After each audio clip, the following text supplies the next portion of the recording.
Meyvəyə görsən, elə də yaranan doğur fikirdən. Beyin nur saçınca insan yaradır, əllər naxış salır inci təkdirdə. Yaxşı olar ki, 71 yaşlı Nizami Qubadzadə onu tanımayanlara özünü daha yaxından tanıtsın. Əslində Nizami Qubadzadə kimdir? Adi bir vətəndaş, burada Mingəçevirin bir adi vətəndaşı, qəlbi siz demiş, dinimizlə döyünən, xalqını sevən və belə bir şəxsiyyətəm də belə ki, sadə adamam, sənətimi sevirdim, sənətimlə işləmişəm. Əvvəllər hansı sahələrdə çalışmışsınız? Elə əvvəldən də elə mənim peşəm, sənətim motoristlik olubdur, motorzad yığmışam. Maşın motorları yığmışam, ondan işləmişəm. Tanınmış usta kimi fəaliyyət göstərmişsiniz. Sevilən biri olmuşsunuz, yəqin o sahədə də. Bəli. Ağdaşda işləyəndə mən Mingəçevirli usta deyirlərdi. Qəbələdə işləyəndə Mingəçevirli usta deyirlərdi. Yəni, hətta elə bir təxəllüsünüz də formalaşmışdı. Hə, Mingəçevirli usta deyirlər. Yaxşı işləmişəm, bəyənilən işləmişəm. Xalq, rayon cəmaatı da məni istəyirdilər. Və sonradan sizin həyatınızda yeni dəyişikliklər oldu. Belə deyək də, həyatınızın müxtəlif dönəmlərində ailə həyatı qurdunuz.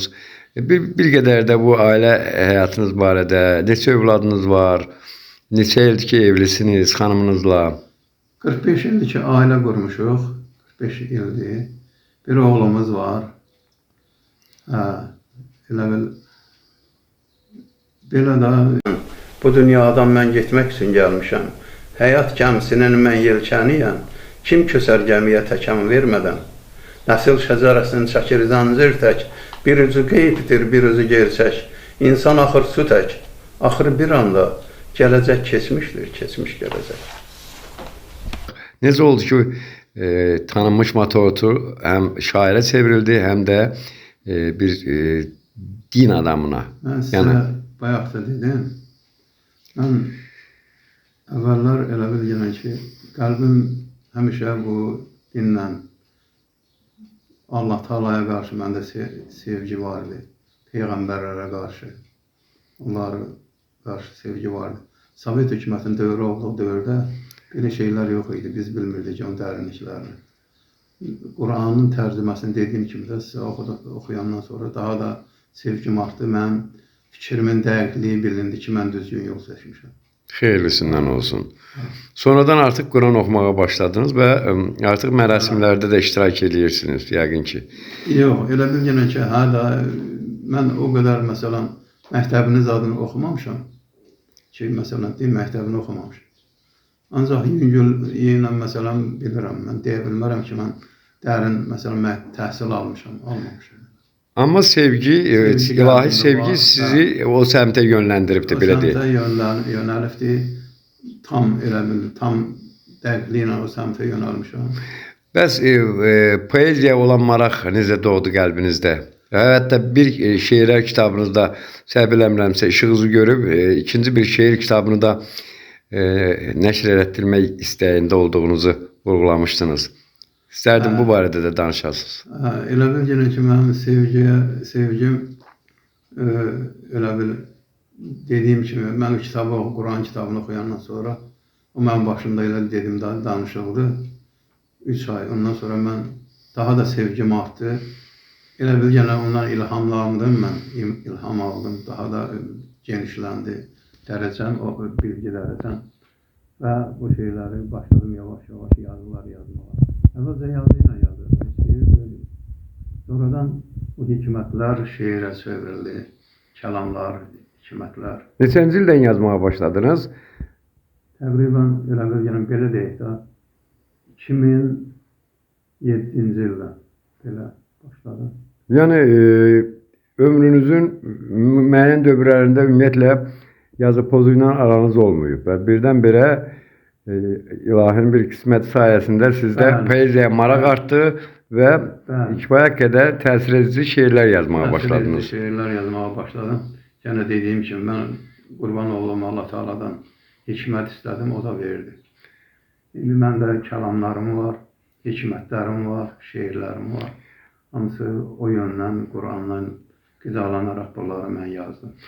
Bax, belə qalxandır sözün şöhrəti, qaldırıb vurandır sözün qüdrəti. Hikmətin nuru ilə işıqlar saçar, zəiflər nurundan görünməz qalar.